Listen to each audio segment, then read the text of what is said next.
Welcome to another edition of the Rap Soul Podcast. I am your boy 12 Kyle. I want to thank you all for tuning in as you do each and every week. Again, this is the Rap Soul Podcast. This is the intersection where we have discussions about music, more specifically hip hop, rap, soul, and R&B music from the 80s, the 90s, and the 2000s. Simply put, folks, this is the best music podcast that you've never heard until right now. Again, I want to thank you all for tuning in as you do each and every week. Shout out to those of you who are watching on YouTube. Man, check this out. On this episode, what I want to talk about is Tupac. More specifically, Tupac versus everybody. I don't need to tell you Tupac is no longer with us. He was tragically murdered in September of 1996. But before Tupac left this earth, you'd be hard pressed to find someone that would be on the fence about Tupac.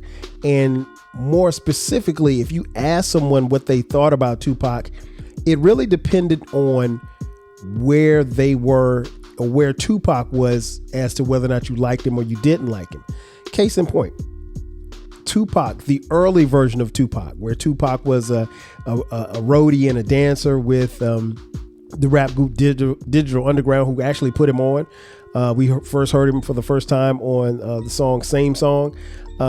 There's that version of Tupac. Then there was the revolutionary version of Tupac with his earlier albums.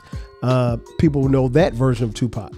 And then there was the Tupac, the Me Against the World Tupac, who he was right before he went to jail. And then there was the Tupac from the movies. More specifically, there are a lot of people who thought that Tupac changed once he played Bishop in the movie Juice. And then there was Tupac, or who people thought Tupac was, once he got out of jail and teamed up with the crew from Death Row Records. And then obviously, like I said, he was unfortunately murdered in September of 1996. But I said all that to say this: no matter who you think Tupac was, almost everyone has an opinion on Tupac. Tupac was a man of many words. He did not hold his tongue. And what I'm going to read to you is something that I just found on the internet the other day. And what it is Tupac's last album that he recorded was the Don Illuminati album. And as many of you know, that album came out shortly after Tupac passed away. The Don Illuminati album, the Machiavelli album, if you will, the 7 Day Theory, which is an incredible body of work. I would suggest to all of you, if you have not heard the Machiavelli album, go listen to it. It is a listen, to say the least. But there was a difference between Tupac and his next to the last album, All Eyes on Me, the double CD that was on Death Row Records, and then the Machiavelli album. He branded himself as Machiavelli. He was no longer Tupac. I don't even think he referred to himself as Tupac on the Machiavelli album. But what I was able to see, and all of you can find this online, here recently, I came across some liner notes that appear to be written in Tupac's handwriting.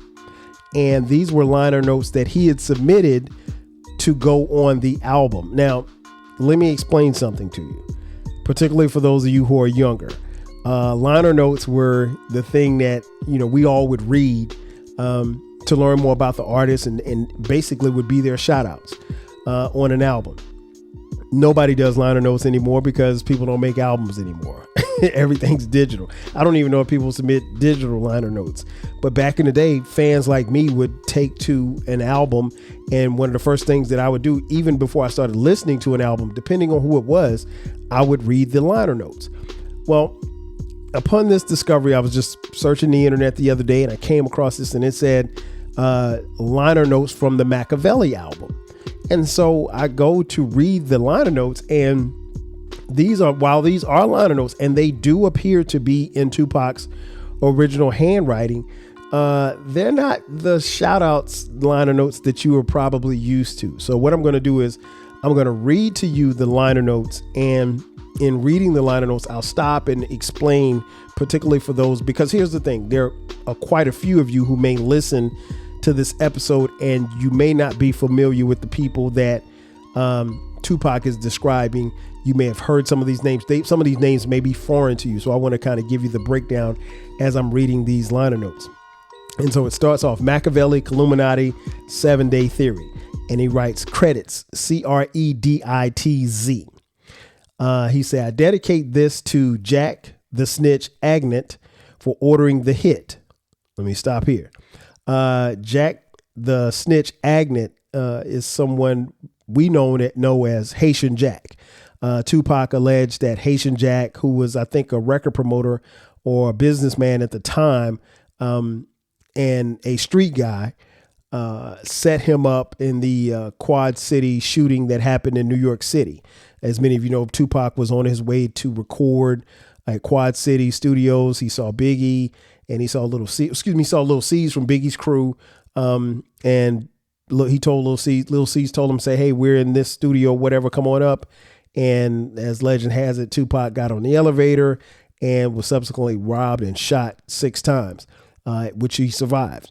But Pac maintained for a long time, even after, getting out of the hospital, that Haitian Jack had something to do with it. So Haitian Jack that he's referring to is Jack Agnet, or as Pac calls him, Jack the Snitch. It goes on. To Tut for shooting me. Now, I don't know who Tut is, but apparently maybe Pac thinks someone named Tut was the gunman who actually pulled the trigger. To Puffy, Biggie, Stretch, Lil Sean, Jimmy Henchman, and whoever else remained silent while quietly conspiring for my downfall, I thank you. Let me stop there. All of these people, obviously Puff Daddy, Biggie Smalls, Stretch was a part of, he was a member of the Live Squad. Jimmy Henchman was a businessman as well. All of these people were, I don't want to say that they were involved because I don't know. And no criminal charges were brought against anybody who he's named thus far. But they all kind of ran in the same circles. And they, at some point in time, each of them had a very, very strong and tight relationship with Pac. So what he's basically accusing these people of setting him up and shooting him and plotting to kill him. And these used to be, at the very least, some associates. And I can't really call them his friends, but it's been well documented that Biggie and Pac had a very tight relationship prior to them falling out. More on that in just a second. All right. He goes on to say, the next person he speaks of, he says, I want to thank Faith for the greatest weapon ever, her low self-esteem and beat up pussy. Okay. What Tupac alleged was that he slept with Faith Evans, who at the time was Biggie's wife. I think they may have been estranged, but nonetheless, that was Biggie's wife.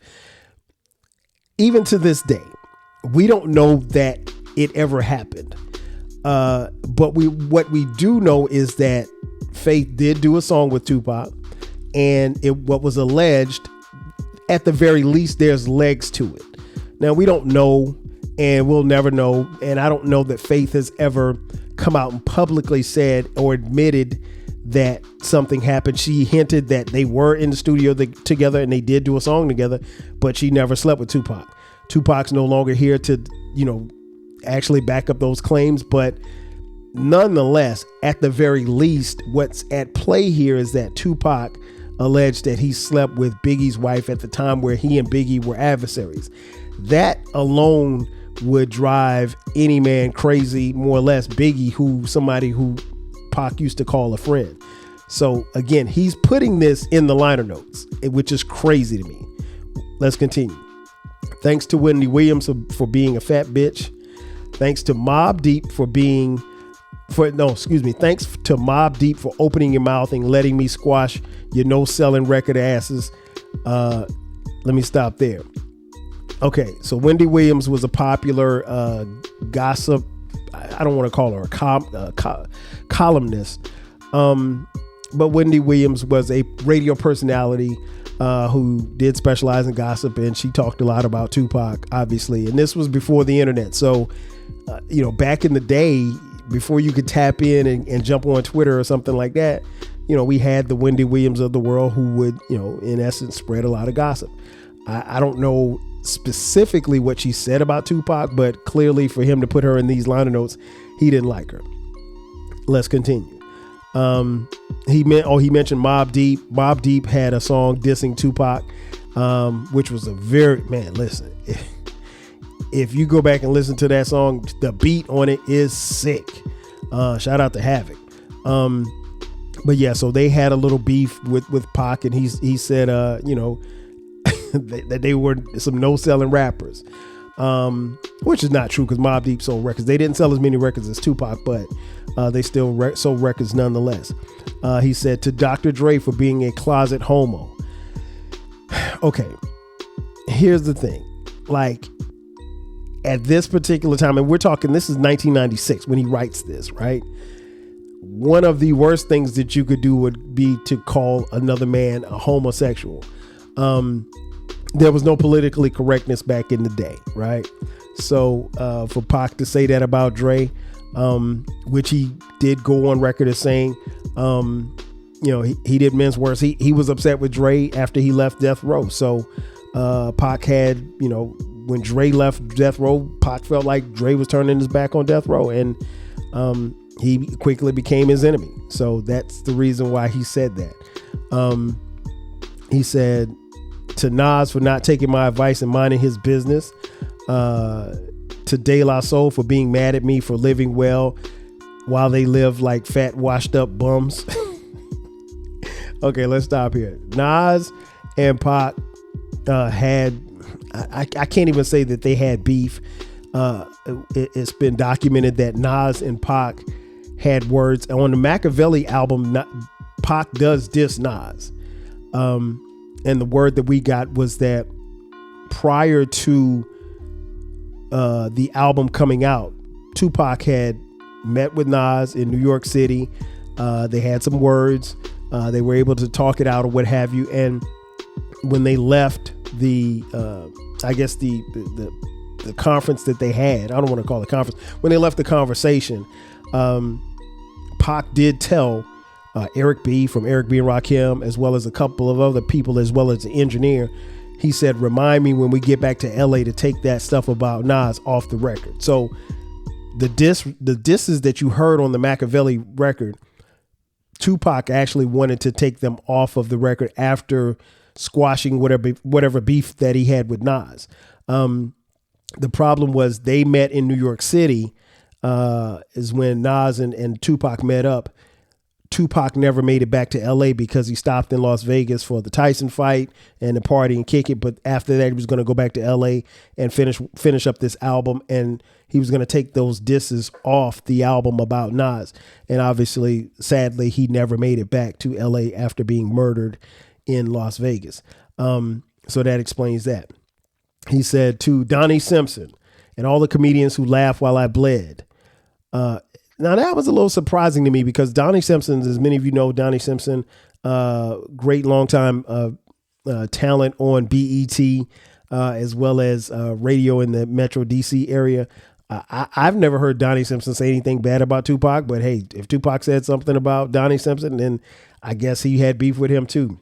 He said to Jay-Z, King's son, Dookie Loke, whatever, Lil' Kim, or fat ass weave wearing Biggie short stubby dick sucking Kim for being nobodies.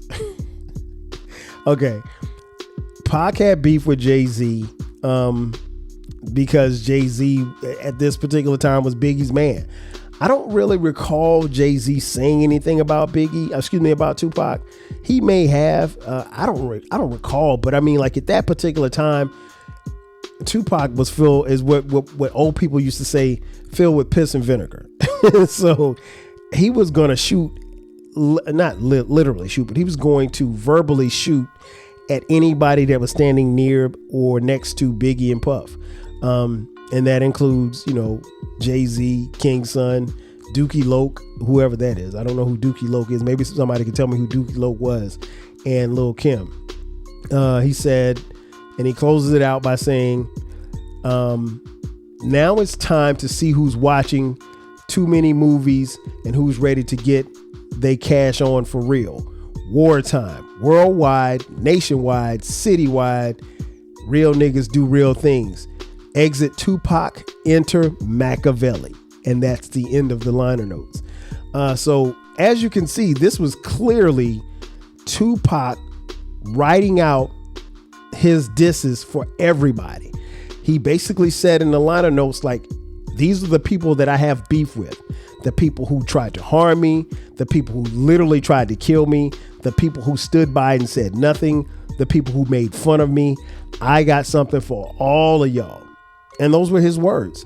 It's to no surprise that these liner notes never made it to the Machiavelli album. But if it did, oh man, it would have set off a storm, even back in the year of 1996.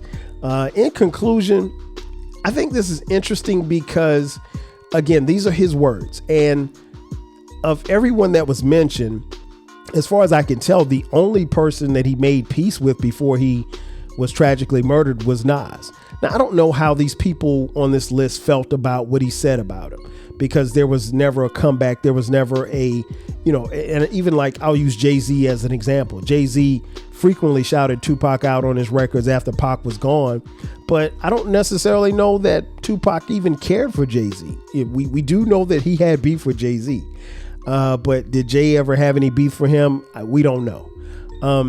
Nonetheless, man, I mean, that's it. That's Tupac in his words. While it is very harsh and very crass, it's Tupac. And like I said, he was filled with piss and vinegar, so he was going to say what he was going to say. And when did you ever see Tupac say something that he didn't mean? So if these liner notes were a big FU, then as far as Tupac was concerned, that's how he felt. And that's what it was. Ladies and gentlemen, that's going to do it for me. Thanks again for checking out this edition of the Rap Soul Podcast. Be sure to subscribe to the podcast. We drop new episodes every Monday and every Friday. Don't forget to check out our flagship station, the 12 Kyle Podcast. We drop new episodes every Thursday and every Sunday. You can catch the 12 Kyle Podcast wherever you're listening or watching this episode as well.